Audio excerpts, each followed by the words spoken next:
And I sort of feel territorial over my city, which is so hypocritical given that like I moved here 10 years ago as a transplant, you know?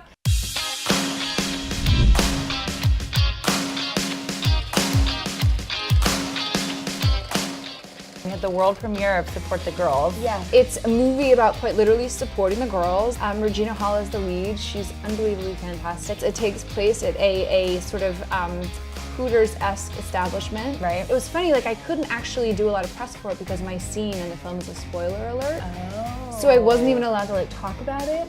That's tricky. I know, exactly. Andrew Bujalski, who directed it, is from Austin. Yes. We filmed it in Austin and it's premiering at Austin. So like it's just the a perfect nice trifecta. Yeah, exactly. It's nice to be a part of it. What's that like to shoot in Austin as opposed to other places? It's a dream. Because I can just roll out of bed, go to work, and come back to my bed. You know, it's really nice. I'm shooting a show in LA right now, and I love it, but I have to fly there with the whole family. Like, we uproot the whole crew, go to LA and work, and it's great, but it's nice to be able to come to your own bed at night. Yeah, you know? I'm sure. And what about premiering a film in Austin versus LA or New York? Is there just a different vibe altogether? Totally different vibe. And I also feel like what you get in a place like Austin is you get that instant feedback from the audience, both good and bad. But it doesn't, you don't feel so disconnected from the audience who's watching your film. And for them to be able to say, like, this is great, I love Support the Girls, it's really cool. This is very in the moment, candid. You just have to tread lightly because you never know what you're gonna get. But like you're in the theater with everyone, so you can hear, oh, they did not laugh at that joke, that's not good, yeah, that's not good. Yeah. You gotta have your thick skin ready that day. Exactly. Life has changed a lot for you. Yes. Mom of two.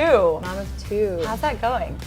It's crazy. It's great. I mean, it's the best thing in the world. It is. Every cliche is true, but it's a game changer. You know, like those newborn snuggles are delicious, but you don't get to savor them when you're chasing after a toddler. Yeah, exactly. You know, like, and your newborn is still so tiny. Yes. I'm curious how your toddler feels because I bet they're excited about the second kid until they actually get there, and it's like plot twist. Yeah. Different than you thought. You're sharing mommy and daddy's attention. Yeah.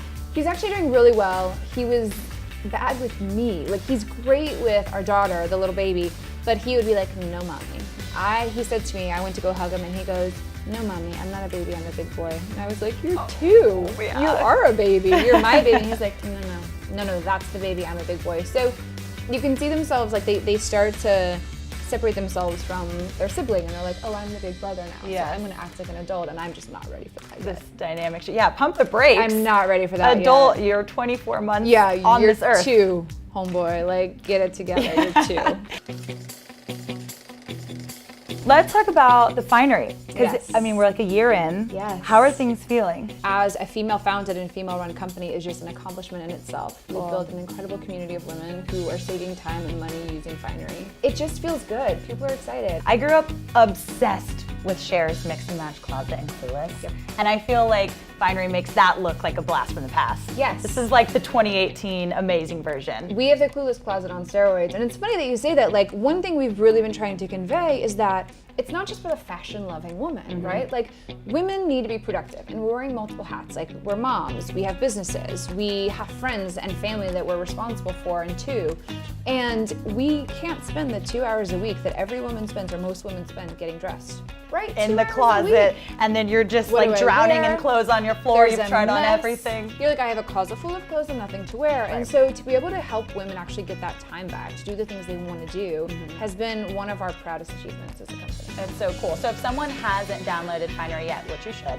how do you explain how it works? What we do is we get your online purchase history from the last 10 to 12 years. We're looking at your retail-related receipts. Casual. Right? That's I a know, lot. I don't casual. want to see Casual. those receipts. I don't want anyone Well, to the see good them. thing is you don't have to see how Yeah. much you've spent. Okay, good. You just get the items in your wardrobe for you, and you can be like, oh, I sold that, or I returned that, or oh my gosh, I have that jacket that I forgot that I had that I love so much. I've had it for 10 years. Yeah. I need to bring that back into the fold.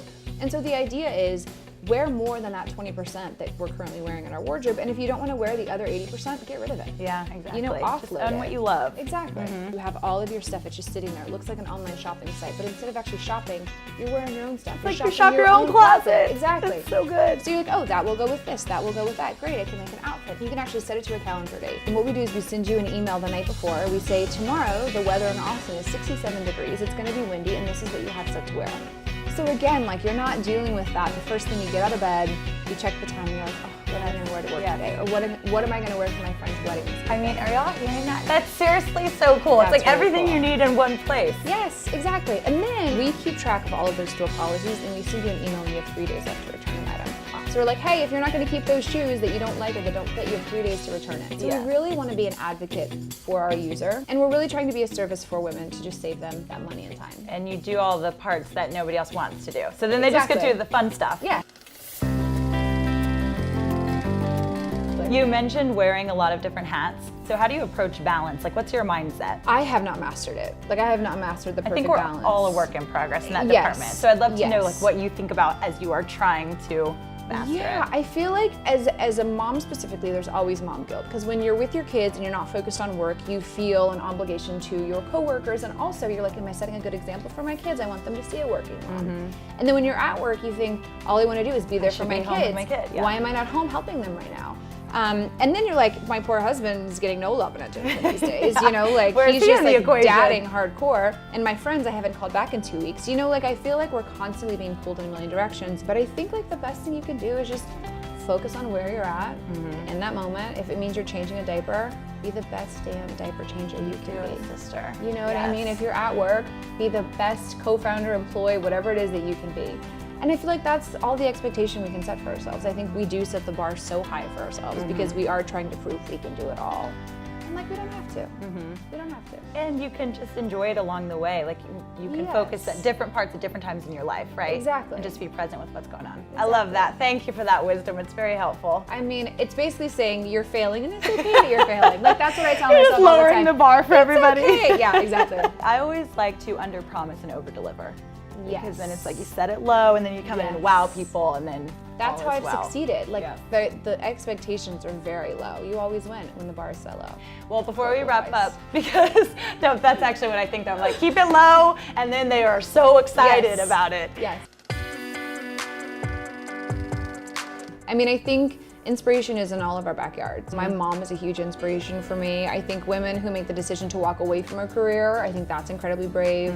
You look at the network of women you have around you and like no one knows what's going on behind closed doors and you're dominating every day. So my co-founder, Whitney Casey, is a huge inspiration to me.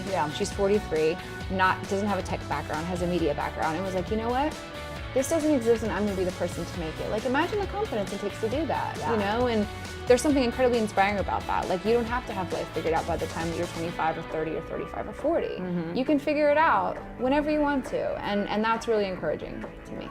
Thank you for encouraging us with that. I appreciate it so much.